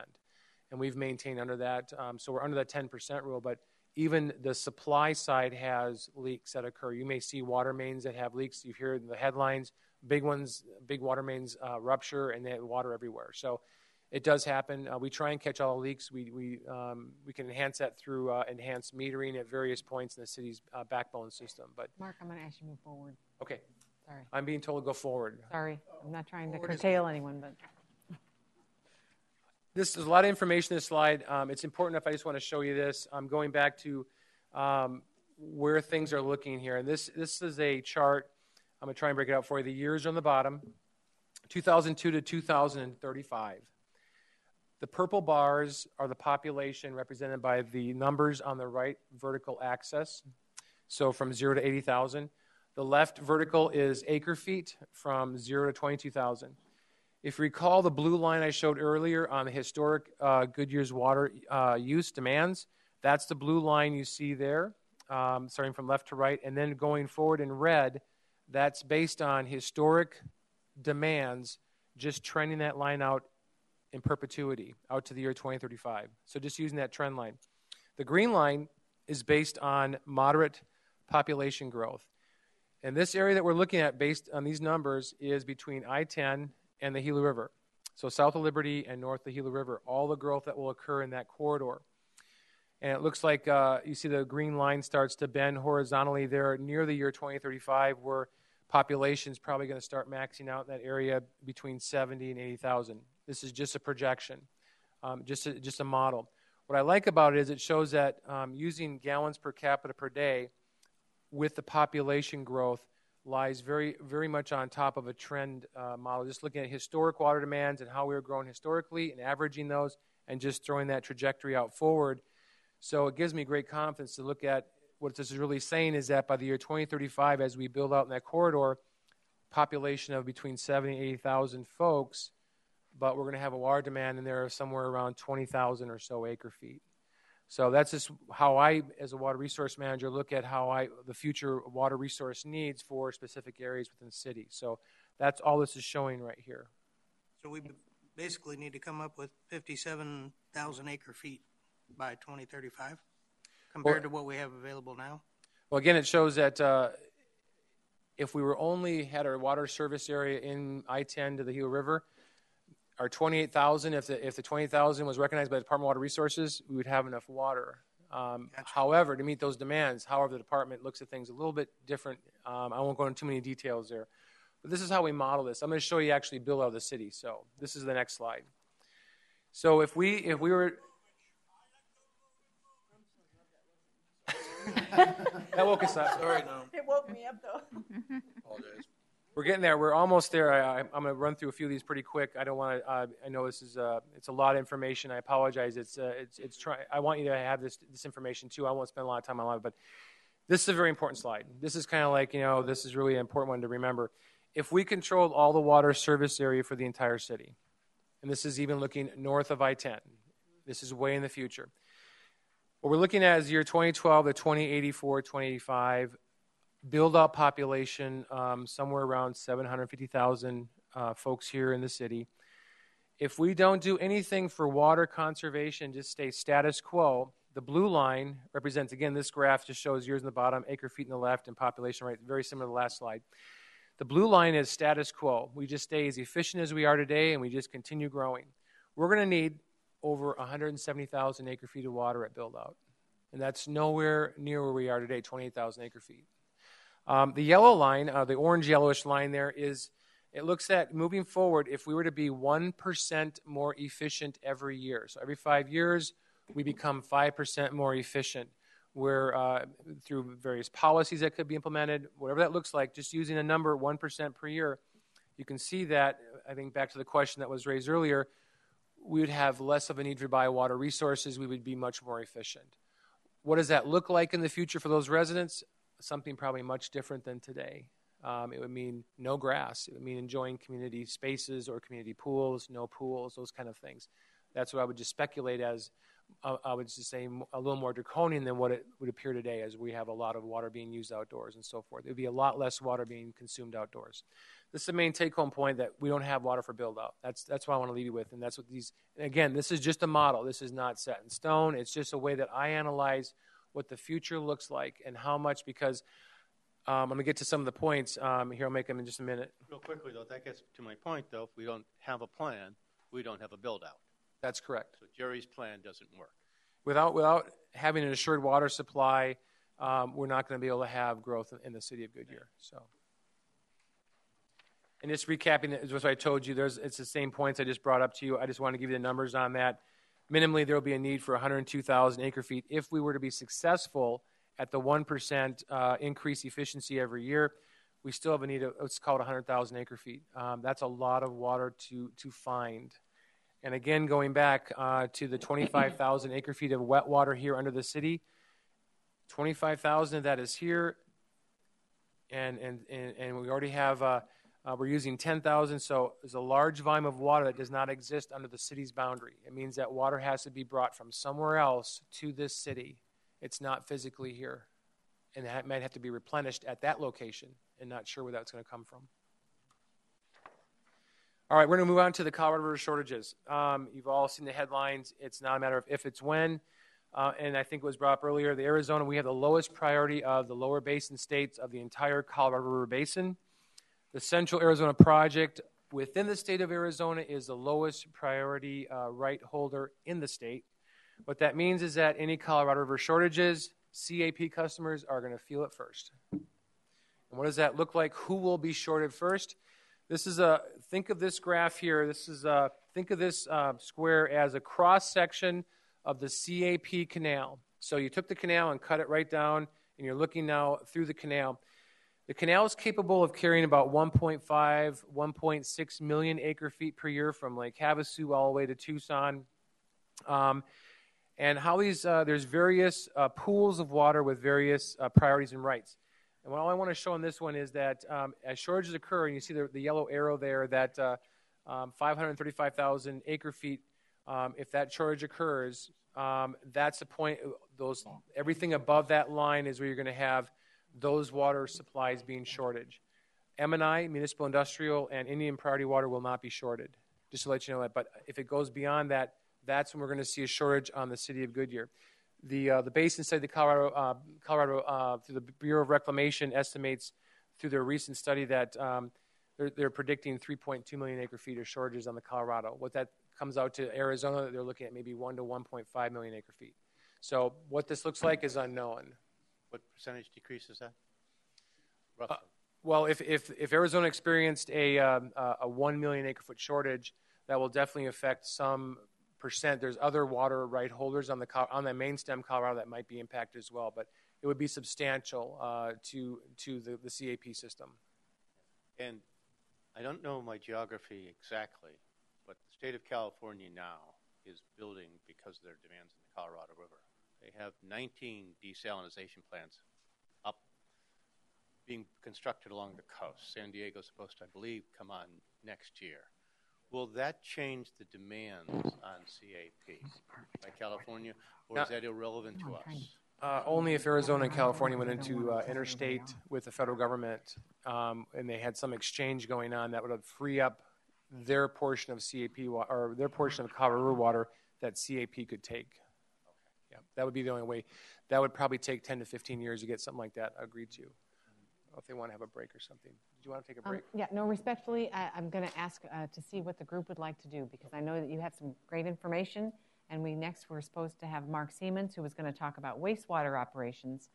But Dan Jackson, which is one of the key speakers we wanted to have tonight, needs about 20 minutes. And if our end time is 8:30, I don't know if it might be okay if we let Mark just stop here, if that would be okay. And then we have Dan step up. Is that okay? Why don't we do a round table? Okay. That be all right? Okay with you? You okay? Have Mark continue or go forward with the other gentlemen? Does the other gentleman want to? Does he have to come forward because he's out of time? That's fine. He'll need to speak because he's from out of town, right? He's from out of town. He's flown in. Right, so yes, sir. Sorry. We'll bring the out of town in, and then we'll continue with Mark at another meeting. We certainly will. Yeah, and we'll remember what slide we're on. And thank you, Mark. I apologize. 18, yeah. Slide 35. So we're going to start next with Dan Jackson, and he actually starts on page. Hold on, I gotta see which page you're on, Dan. Do you know? 31. So if you'll, thank you, Mark, for your understanding. Sorry. No. Okay. So page 31 is where Dan Jackson. Does anyone need a water? I'll gladly go get one for you if you need a water or anything. Serve it. Sounds like.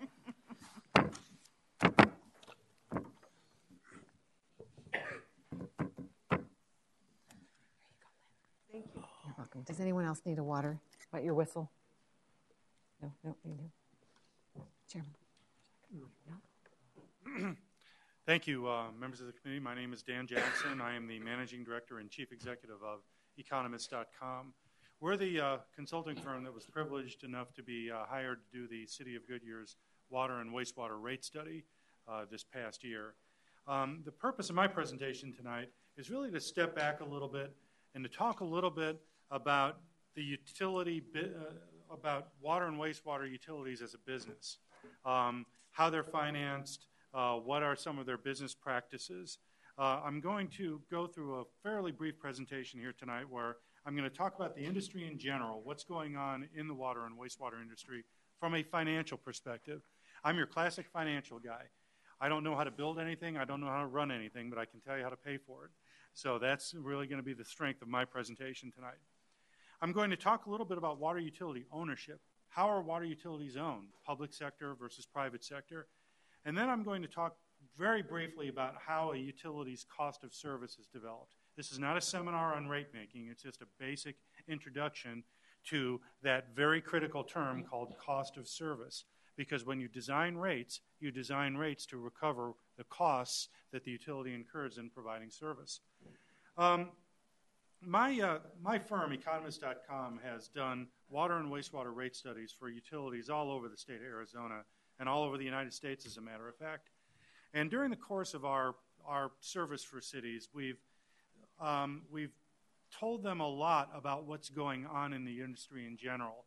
It's very important for utilities like yours that are evaluating not only your future, but evaluating some very difficult decisions you're going to be making with regards to the ultimate rates you're going to charge for services to understand what's going on in the industry. For example, the average utility in the United States has been raising its rates 5 to 6% every year. Mark in particular went over a lot of the reasons for why costs are going up. A lot of the investment that's going to be needed to be made in cities like Goodyear in order to assure water supply both now and in the future. That comes at a great cost, and that cost means that your total costs and your rates as a result are going to be higher in the future. As a matter of fact, the American Water Works Association expects that water and wastewater rates are going to triple in the next 15 years. We have always been privileged about the fact that we've had this service that we literally can't live without, water and sewer service, at a very low price. Well, in the future, that price is simply going to get higher. However, many utilities, in fact, 30 to 40% of utilities are right now charging rates that don't cover their costs. That makes what the city of Goodyear has done over the last couple of years, and last year in particular, particularly admirable, because it's a very difficult thing to do to ask people to pay more for water and wastewater service. But in doing that, all you're asking the ratepayers to do is pay what it is costing you to provide that service. City of Goodyear does that. A lot of other utilities don't. Managing these cost increases are going to be some of the greatest challenges that you, as a representative of a utility, are going to face over the next decades. This chart right here shows you that during the time period 1998 to 2013, the average residential water and wastewater rate increased by 5.9% every year. To compare that, the CPI rate of inflation was 2.5%.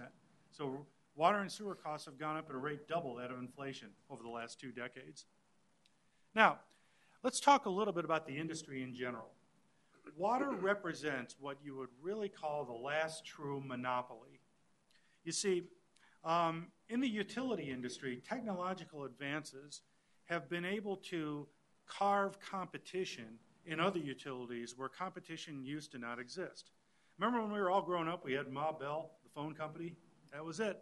One phone company. Well, guess what? We've got 100 different phone companies now. Even in things like the electric utility industry, technological advances have been able to carve out competition. You now can actually choose your electric provider in many parts of the country. Same thing, but you see, in the water industry, you can't really do that. Water industry is a classic low-tech industry. Technology advances have had very limited impacts on the ability to carve competition in the water industry. It is truly the last true monopoly. You see, it's not reasonable or cost-effective to try to share lines or to try to construct dueling distribution systems. So basically, a subdivision, a city, an area will have basically one water provider. And that's something that has to be dealt with in the future with regards to water policy. Now, most water utilities are publicly owned. In fact, 84% of the utilities in the United States, 84% of the water utilities in the United States are publicly owned, and 16% are privately owned. Now, what is the difference between the two? Well, a public utility is the most common form of a public utility is the utility department of an existing municipality, City of Goodyear's Water and Wastewater Department. That is your classic municipal public utility. That's the vast number of public utilities in the United States. But there are other types of publicly owned utilities. There are things called municipal utility districts, or MUDs. There's water supply corporations. There's cooperatives. There's county-owned utilities. Now, these utilities have the advantage, I guess you could call it, of basically being self-regulated. The idea is that we're a democracy. The City of Goodyear elects a city council. The city council runs the water and wastewater department. If the people of the City of Goodyear do not like the way the water and wastewater department is run, they have the ability, theoretically, to vote in people that they believe will run the utility in the manner that they think is more appropriate. Classic example of local democracy. Now, as a contrast, private utilities are run fundamentally differently. A private utility can be anything from a mom-and-pop utility that owns 50 connections outside of Chino Valley, Arizona, to a major international corporation. Global Water is a major corporation. They own the utility in neighboring Buckeye. EPCOR, another big example of a major private utility. You see, private utilities are actually more inclined to serve small towns and rural areas. Larger cities typically tend to be run by public utilities. Private utilities, in contrast to public utilities, are regulated by public utility commissions. The Arizona Corporation Commission here in the state of Arizona regulates private utilities. So if a private utility wants to raise its rates, it has to file an application with the Arizona Corporation Commission. It has to hire lawyers, has to hire consultants, and we all go before the Arizona Corporation Commission and argue about whether or not the utility deserves a rate increase. There are some people who think that's a very well-run system, but what you're doing is you're putting in the hands of state administrators decisions that affect local communities. So there are advantages and disadvantages to that. Now, what some people have asked is whether or not privatization can really solve the problem and the challenges with increasing water costs in the future. Privatization has been pursued for a number of public and governmental services in the last couple of decades. Electric and gas utilities, many of them had been formerly publicly owned, have been privatized. Roadways, even in some limited cases, police and fire have been privatized in certain in certain communities. But in the water industry, privatization has had a very mixed record. There have been privatizations in the water utility, but for the most part, cost savings haven't really occurred. Quality of service hasn't really improved that much in privatized water utilities. And private utilities, I would say the biggest disadvantage is a general perception of indifference towards the consumer. Hey, we're the only provider. We're a private company. You got a problem with that? Well, call our 800 number and we'll get back to you sometime. And finally, there have been some very high-profile failures of privatization. The city of Atlanta, Georgia, tried to privatize its water utility about 15 years ago. They sold it off. Bottom line is it was a fiasco.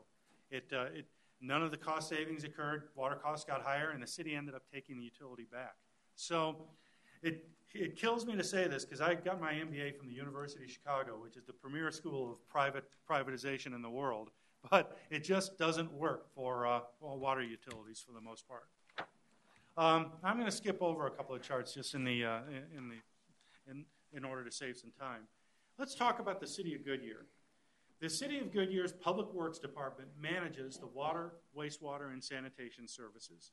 It provides services to about 15,400 water customers and about 14,950 wastewater customers. The city's service area is primarily south of I-10. North of I-10, EPCOR and Liberty Water provide service to that area. It's not the city, but it's a private company. So, how does a city manage financially its utility? It manages it through the creation of something called an enterprise fund. An enterprise fund is separate and distinct from the general fund that is used to finance other city services. A general fund is used for police and fire and administration and other general city services. An enterprise fund is kept completely separately. The concept behind an enterprise fund is that you want all the revenues from the product you sell to cover all the costs of providing that service. So the city's water and wastewater rates are expected to recover all of the costs of providing water and wastewater service. In other words, the idea of an enterprise fund is to enable the city to run its utility like a business. And furthermore, it has the additional advantage of conveying to the ratepayers what the true cost is of providing that service. Remember, Goodyear is a nonprofit entity. All it is asking its ratepayers to do is pay the cost of providing the service. So the rates it charges are no more or no less than what it costs the city to provide that very valuable commodity. So, how does the city determine what its costs are? I use this term cost of service very, very specifically. The city of Goodyear uses a nationally recognized methodology that was developed by the American Water Works Association to determine the cost of providing water and wastewater service. This methodology is known as the cash basis, and it is used by thousands, literally, thousands of public utilities across the United States. Basically what it does is it says, how much cash do we need to run our operation? And you determine how much cash you need, and you set the rates in order to recover that amount of cash. So, what are the components of the cost of service? Well, there's 4 basic components of the cost of providing water and wastewater service. The first component is your basic operating expenses: personnel, chemicals, insurance, uniforms, pencils, all kinds of stuff, basic operating expenses. The second is what we call capital outlays. These are capital expenditures for very small ticket items, things like trucks, pumps, computers. In other words, it's a capital item that you don't sell a bond to finance. Nobody sells a bond to buy a truck, but it is a capital expenditure. It's a small ticket capital outlay. The third component is debt, principal, and interest. What this is it's the debt service on the long-term debt that a city issues to do the large capital repairs and replacements. If you build a new treatment plant or drill a new well or build a wastewater plant, those cost millions and millions of dollars to do it. A city like Goodyear will issue debt in order to do that construction, and it will pay the debt off over usually a 20 to 25-year period. The debt service is a component of the cost of service. And the final element is transfers. Transfers reimburse the general fund for services that are provided to the utility fund. For example, the City of Goodyear's administration provides certain services, the salary of the city manager, finance director, and other administrative people. A portion of that is paid by the water and wastewater fund. So those are the four basic components of the cost of providing water and wastewater service. There's one important thing that I didn't mention, and that is depreciation. Depreciation is not included in the calculation of the cash basis cost of service. But what is included is capital outlays and debt principal, and they basically offset each other. So you don't get depreciation, but you do get debt principal and capital outlays. And it's a great methodology because it basically says, how much money do we need to run our operation? That's the key question you seek to answer. Well, how much money do you need to run your operation? You needed about $28 million in fiscal year 2014. This is the cost that the city incurred in the last fiscal year for its water and wastewater operation. $28 million, of which $16.7 million was water and about $11.3 million was wastewater. Largest component is your operating expenses, but debt service was a close second. That is not unexpected for a high-growth city like Goodyear. You have a lot of significant challenges with regards to meeting the growth expected in the future. Growth is a very good thing from a financial standpoint because it enables you to take advantage of what's called economies of scale. The more accounts you have, the more people you can spread your costs over. It's a big challenge, and managing that is going to be a very significant challenge for the city, but I think it's a challenge that the city staff has rose to admirably. I'm going to skip over this chart too because that's a boring chart. Let's get to the City of Goodyear's current rates right now. How do you charge your rates? Well, on both the water and wastewater side, your rates are composed of two elements. The first is what's known as a base charge. It's a monthly charge for your water service. The second component is a volumetric charge, and that, in addition to the monthly charge, you pay a charge for every 1,000 gallons of water that you use. Same thing's true on the wastewater side. It assesses a monthly charge and a volume charge. Now, what's interesting about the wastewater side is that the wastewater side bills a little bit differently than the water side. You see, when you run a water operation, it's very easy to tell how much water you use each month. You're a residential family here in the city of Goodyear, you have a water meter outside. The water that goes through the meter is how much water you use each month. Well, guess what? You don't know how much wastewater you use because there's no such thing as a residential wastewater meter. You don't know how much goes back into the wastewater system. So how do you do it? How do you charge for wastewater if you don't even know how much you're contributing? Well, the city of Goodyear has adopted a methodology that is used by cities all over the country called a winter average. The whole concept behind winter averages is that you assume that during the winter months of the year, all the water that you use inside the house goes back into the sewer system. However, in the summer months, there's going to be a lot of water that you use that doesn't go back into the sewer system because you're watering your lawn or washing your car or filling a swimming pool or something like that. So the winter usage acts as a cap on your sewer charges. This chart right here is the average residential usage per meter in the city of Goodyear during the time period January through December of 2013. January, February, and March are the winter average months. As you can see, the average residential ratepayer used about 6,000 gallons a month in each of those months. But once we got into the summer months, then the usage went way up. So what happens is, in January, a ratepayer's bill will be 6,000 gallons of water and 6,000 gallons of wastewater. In July or in August, the ratepayer's bill will be almost 12,000 gallons of water, but it will still only be 6,000 gallons of wastewater. It's not a perfect system. The reason is, here in Arizona, we have a very moderate climate here. So it is conceivable that people might actually use water outdoors during the winter months. You see, winter averages are golden in places like Wisconsin because it's inconceivable that somebody's going to water their lawn in Green Bay in January. However, here in Arizona, that's not beyond the realm of possibility. It's not a perfect system, but it's a very accepted system, and in my opinion, it's about the best type of way of charging for wastewater service. Hard to believe.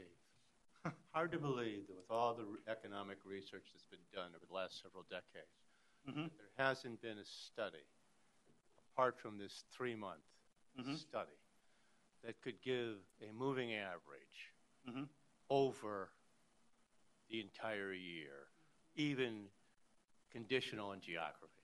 Hard to believe that that's not somewhere out there. Well, that's an interesting point, but think about it a little bit.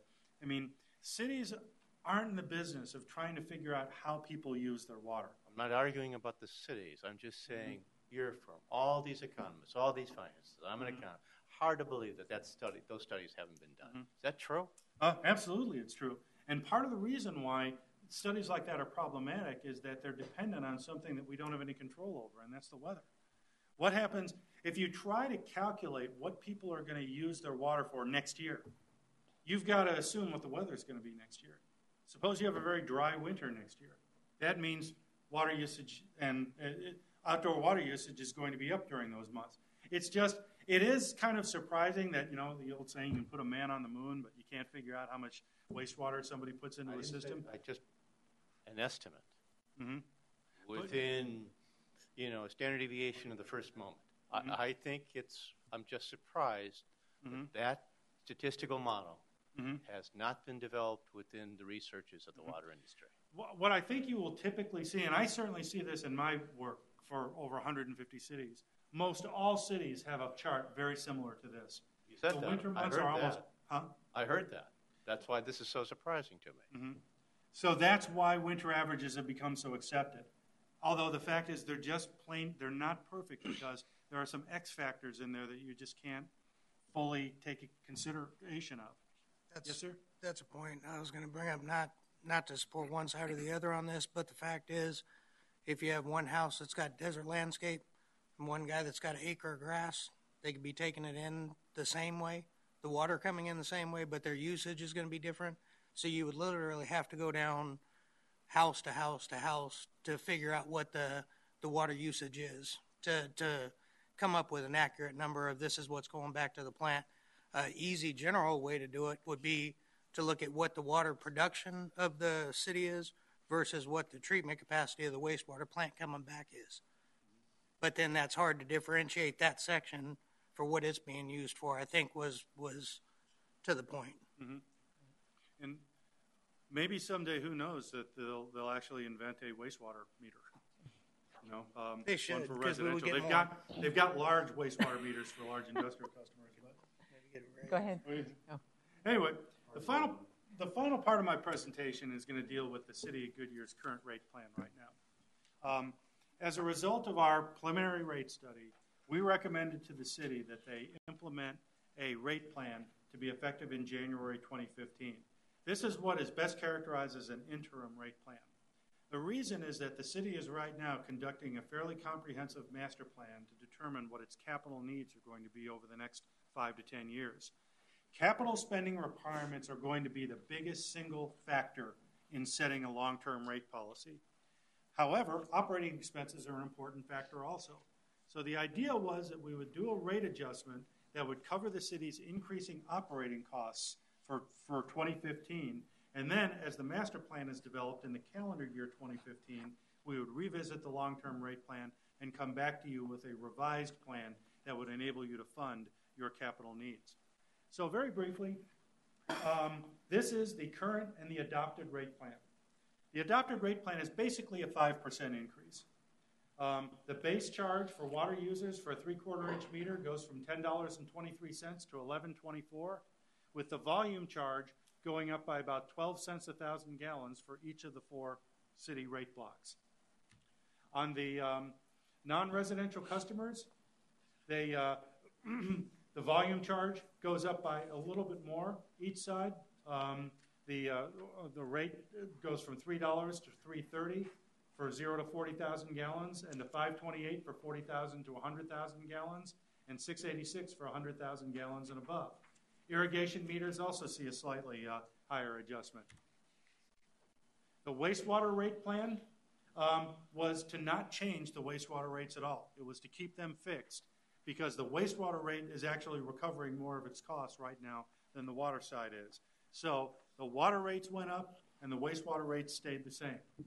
What does this mean in terms of the impact on people's monthly bills? Well, the average ratepayer here in the city of Goodyear uses somewhere around 7,000 gallons of water service a month.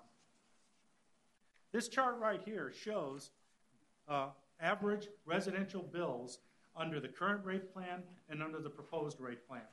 This is just for basic water and wastewater service. It doesn't include garbage or taxes or some of the other line items that are sometimes on a monthly bill.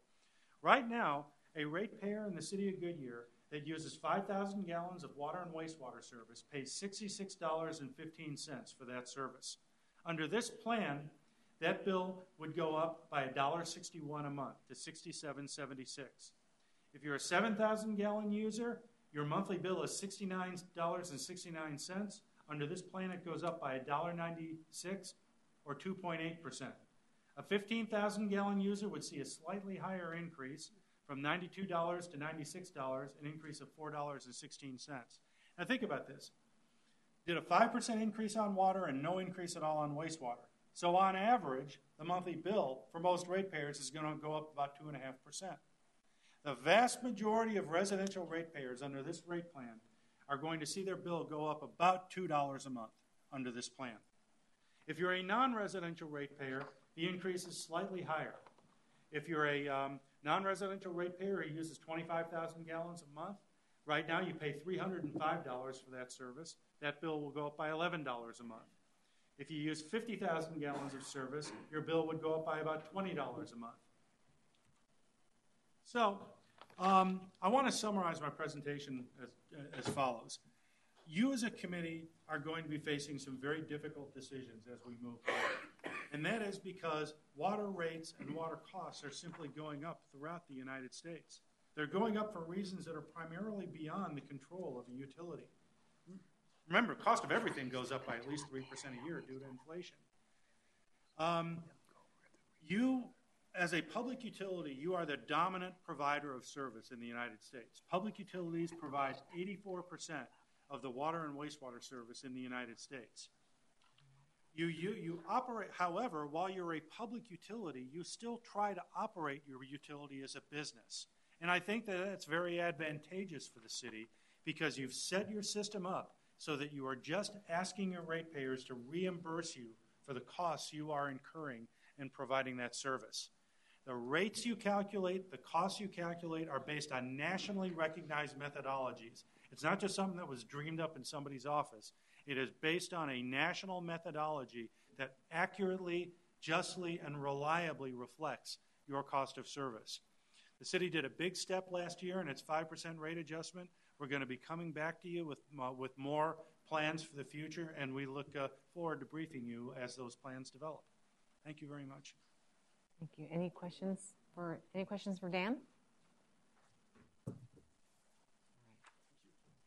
We're going to, if it's all right with the committee, we're going to move the remainder of Mark Holmes' presentation to your next meeting and Mark Seaman's presentation, which was on wastewater operations, to your next meeting as well. That will be all right with everyone because we wanted to give you some kind of basic, framework so that everybody understood the information the same way.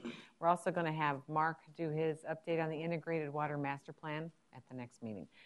What I would like to do is encourage you, because Mark Holmes and Mark Siemens presentations are in the packet you got. So if you're reviewing that during the off time and you have questions, if you wouldn't mind shooting those to Anna, then we can make sure that we address those in the discussion. Do we still want to do a call to the public for any questions? Are there? Now it's time for questions from the public. All right. And Are there any comments, question cards? There are none. This time, does any of the anyone on the committee have any information items?